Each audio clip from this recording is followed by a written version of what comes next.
You know a film is bad when it's being actively marketed that you need to switch your brain off when you watch it. The wonderful weird mind that created Napoleon Dynamite invites you to turn off your brain. It's not like the most revered and respected kids media out there is the ones where they take emotional beats seriously, have heavy or well-handled themes coupled with likeable and well-written characters. Nope, the Minecraft movie says don't bother thinking about any of that hard stuff, because it would require talent, effort, and creativity. Speaking of creativity, that's the film's message. Creativity good, destroying creativity bad. FYI, it doesn't get any more subtle or deep than that. But the thing is, the film isn't even consistent with its own message. You see, from a young age, our protagonist Steve wanted to be a miner. He loved mining so much because... I have no idea, but he was denied by a hillbilly because a sign didn't allow children in the mine. Fair enough. Steve then grows up and gets a lame job making presentations selling condominiums to stuffy investors, which he doesn't do a good job in. But then he remembers he wanted to be a miner, and goes back to the hillbilly's mine. And wouldn't you know it, he coincidentally finds the MacGuffin that sends him to the Minecraft world, to which he is amazed, saying, quote, "Turns out it was the place I was looking for my whole life. A world where anything you could imagine, you could create." So now we're pretending that being creative is what Steve always wanted. You see Steve wishing he was able to just do whatever he wants and let his imagination run wild. But if that was the case, then why did he leave his job making presentations selling real estate, which requires far more creativity than being a miner? Nothing says I want to let my imagination run wild quite like having back-breaking physical labor as my childhood dream. Huh?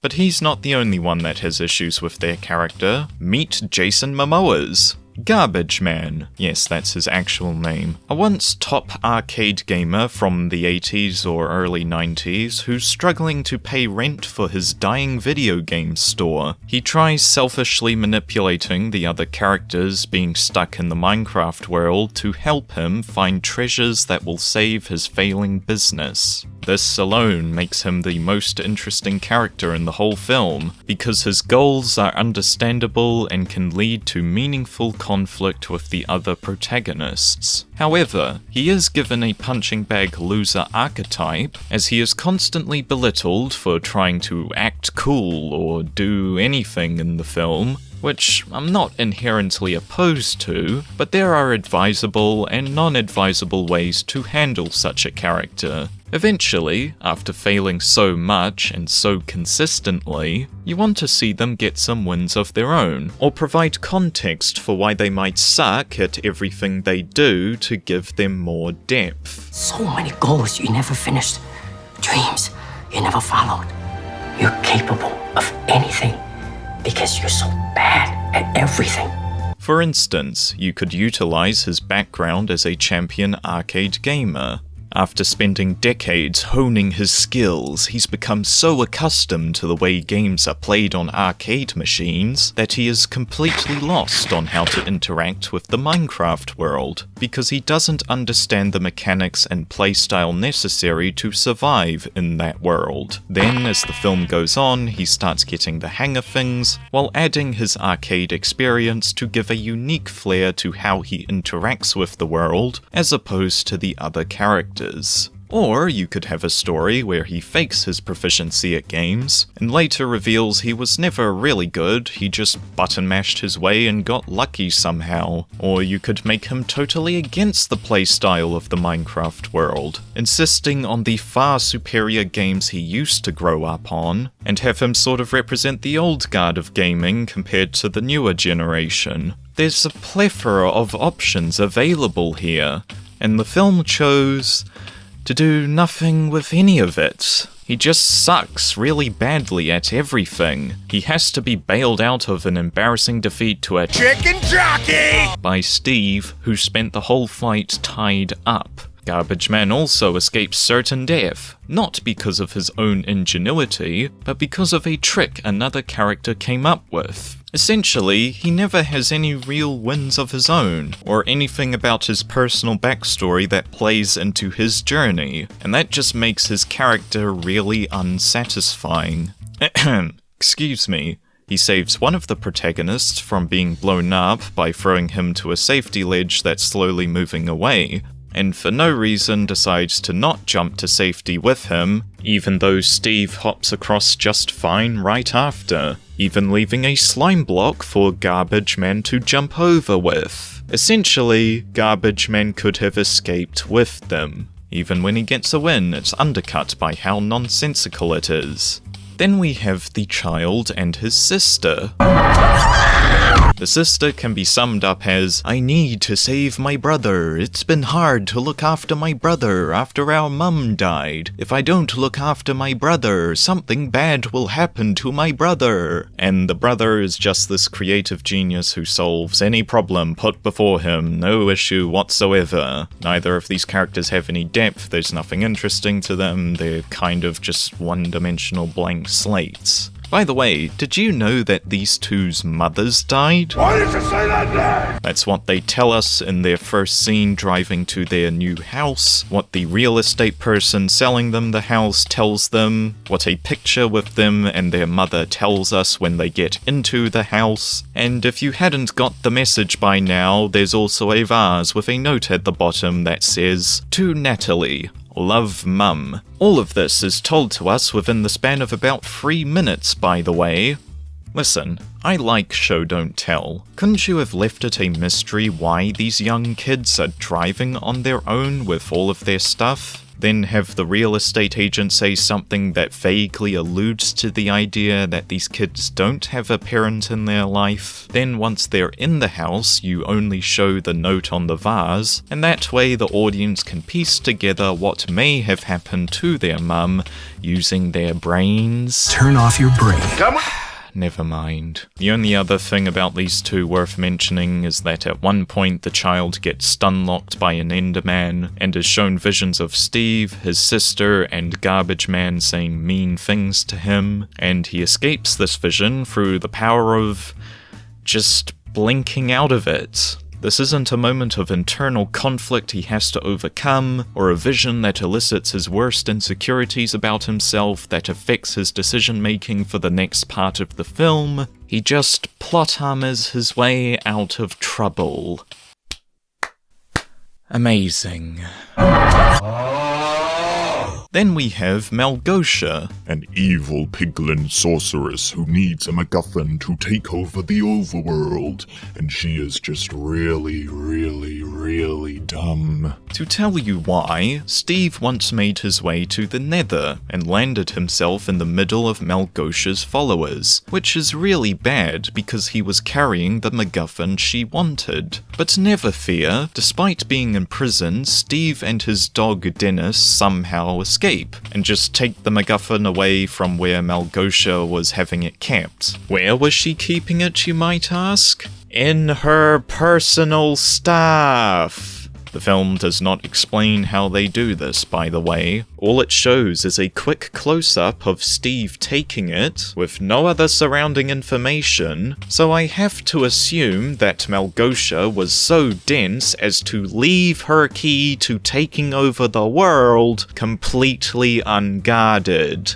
That sounds like a well-written villain. And then they stand outside the portal they need to escape back to the overworld, and then Steve tells Dennis to take the MacGuffin out of the Minecraft world and hide it in the real world, while Steve stays back to act as a distraction when he could just escape with Dennis because they are both standing about 10 meters away from the portal they need to escape with no one in their way. No, I am not joking. So Steve gets captured, Dennis escapes, escapes, but his collar falls off in the process. Fast forward to the present, and Malegosia gets notified that the MacGuffin is back in the Minecraft world, and for reasons not even the great Oracle of Delphi could divine, she gets Steve to retrieve it for her, under the threat of Dennis's life being taken because she shows Steve his collar. You know, I thought tanking the entire world economy because you don't understand basic economics made you a pretty dumb villain, but I mean, Malegosia, come on! Why on earth do you trust the guy that stole the MacGuffin from your clutches and gave it to his dog and made the dog take it to a place you could never reach, be the guy to retrieve this MacGuffin, when you later reveal you sent perfectly capable, loyal spies to watch Steve complete his mission instead of just sending them in his place because they won't betray you.